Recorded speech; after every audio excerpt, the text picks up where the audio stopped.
Alright, so this last video will be why we should care and why we should be skeptical.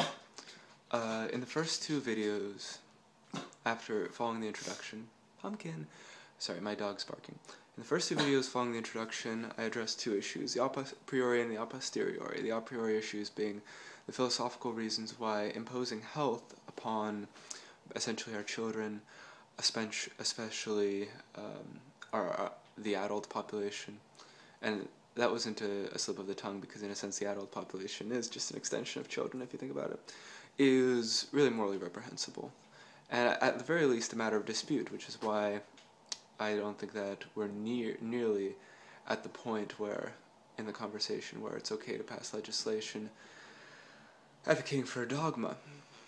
But in the a posteriori video, I basically discussed the actual logistics, barely touching on them. There are a lot more, but I didn't want to bore you with them, about the problems with immunization right now. So in this video, I'll wrap all of that up, and I'll bring up more information that I omitted from the first two videos, because I think that this information is not only information but also knowledge, and not only knowledge but also wisdom. So this video deals with why you should be skeptical about what people are doing for you for your own good. Now, the argument that I usually hear is that we should vaccinate all children and all adults because diseases are contagious, because we know all these viruses that exist and are out to get us. And there is already, from the a priori aspect of it, a fallacy there. Now, that being that in the same way as we still allow smoking in many parts of society, even though secondhand smoke ostensibly causes health complications, and again, no science is totally settled, it's still a matter of personal choice whether you wish to smoke or not.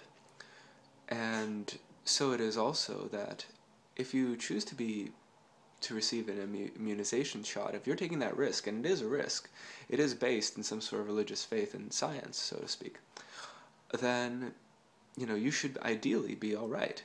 If you're willing to put so much trust in that being a foolproof, healthy method that you would want to push them on everyone, then by all means, test your faith by having everyone in your family who wants to be immunized, and then you won't contract the diseases, right?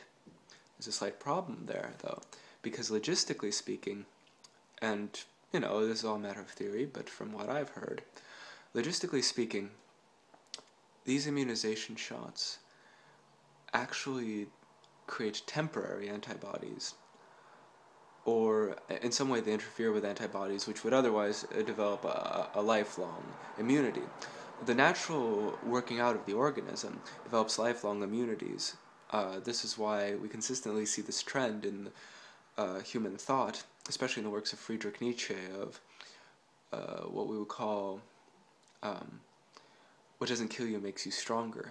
Being exposed to things naturally will almost always, just with the way that works with your organism, create immunities. And where it doesn't, well, then unfortunately death is nature's alternative. But immunization shots actually weaken those antibodies, or I'm not entirely sure about it, but then no one's entirely sure about it, but they create temporary antibodies which which only form a temporary immunity.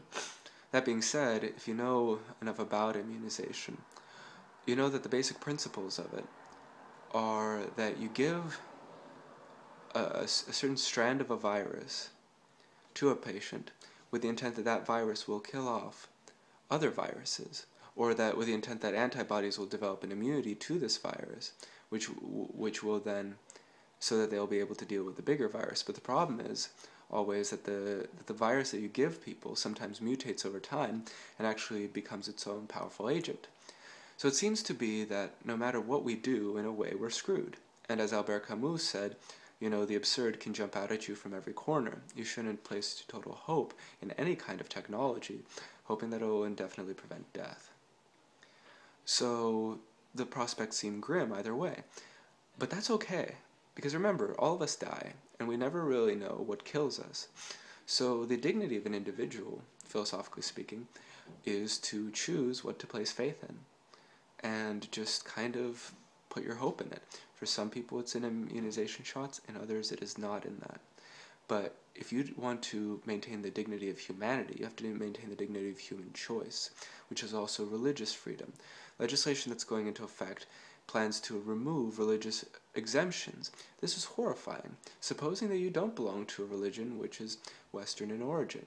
Supposing that you belong to the Hindu religion, where you actually believe that the body, and which many sects of Hinduism, not all by any stretch of the imagination, you believe the body to just be a temporary a holding place for the soul. Science itself is in many senses Christian in origin. Many of our notions of materialism and even the authority that we lend to scientists originated in the Christian church. Do you want to impose that onto other people? That seems to be an affront not to the human body but to the soul. Also protecting children. Theoretically speaking, as we know from the work of John Rawls, ought implies is. If we should do something, it implies that we can do something. Now, if we can force immunization onto everyone without harming ostensibly their pocketbooks, then surely you could make it free for everyone who wants it. And even if children's parents decide to refuse them these medications out of some religious concern, well, you could still, you could still make it possible for schools to provide these things for free. And frankly put, I think that that's really, if you're talking about means justifying ends, I think that rather than ends justifying means, I think that that's the ultimate moral outcome. I mean, that's the best shot that we have at this, no pun intended.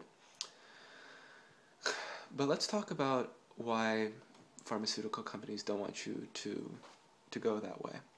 Now, there has been research done into linking immunization shots, again in theory, but linking them to certain disorders and certain ailments. The problem was, and again I'll have to check with my friend Nick DeMarco for the logistics, that some of these were repressed. Some of them were repressed because the practitioner who did this research never got it cleared by the Crown of Great Britain, where he was operating. And I think that in America we don't really take kindly to that kind of nonsense. I mean, if you're a scientist, you're a scientist, right?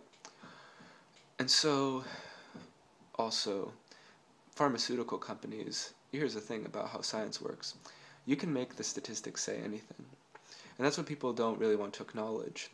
When you're working with the example that I brought up from, I think my second video, my first segment with all the a prioris. When you're working with raw materials, raw data, you're the one who chooses how to interpret it, how to label it. And as we know from the work of William James, confirmation bias is strong. It's especially strong in people who want to use it to their advantage. When you're staging an experiment, it's a human ordeal. You choose what you want to see, what the categories are, and what qualifies as a successful experiment. So if the human mind has been proven to have any strengths, it's a power of delusion. And if you don't believe in that, well, you really don't have an argument then against all those delusional people who claim that immunization leads to things like autism, do you? Simply put, it's anyone's guess.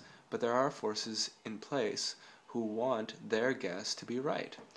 We get a lot of funding in the media, and as you know from such legislation, such as I mentioned in part 2, which was really part 3, but the big segment that I had with my third video about TPP, which you can look up, it's a fallacy to think that big medicine and big corporations and the legal system are not all involved with one another. Quite the contrary, if you actually study legality, you see how this is all becoming very, very dangerously organized. That being said, it's no surprise that we hear so much about viruses in the media. But think about the Ebola virus. Now, if you know as much about this kind of stuff as I do, you know the Ebola virus has been a taxonomical term, a household term for many scientists for a long time. Why my dad even has a shirt that he walks around the house in sometimes, which has the word Ebola on it, and it's like H2S5 on it or something, whatever, or N5 was it, H2N1 or something. It has all these dangerous viruses on it because when I was in high school, we named our well, I wasn't a part of this, but we named our our science Olympiad teams after deadly viruses. So why is it that the Ebola scare is so recent? Well, here's the thing: how media works. Theoretically, we don't know if anyone's ever died of Ebola, but we can always find people dying in Africa out of malnutrition, all kinds of health complications, and say, you see, this is Ebola. Ebola is responsible for this, and who can really say? We can find people dying in the United States from one thing or another and claim that they've been infected with Ebola, and literally anyone can say that. In fact, legally speaking, the media can report things which are totally wrong, which is in a sense fair, because if you're really thinking about it in a post-structural way, most information just refers to other information. You never really get at the facts. So I could go on about this, but I think what I'd like to leave you with is these three things. First of all, it's incredibly pompous and arrogant of a power attitude to insist that your ideas of health must be the only ones. It's also a bit narcissistic, implying that you're especially healthy so that you can dictate that what health is for the whole world. You must be hella healthy for that, or hella unhealthy in your self-conception. Secondly, immunization can be a problem. And even if you don't believe that, it's anyone's right to guess that because it's honestly anyone's guess. So it should never be universalized as an imperative. And thirdly, there are forces pushing for this right now, which are manipulating the media. And if you really want to be healthy, you won't follow them. Thank you. This is a mind virus.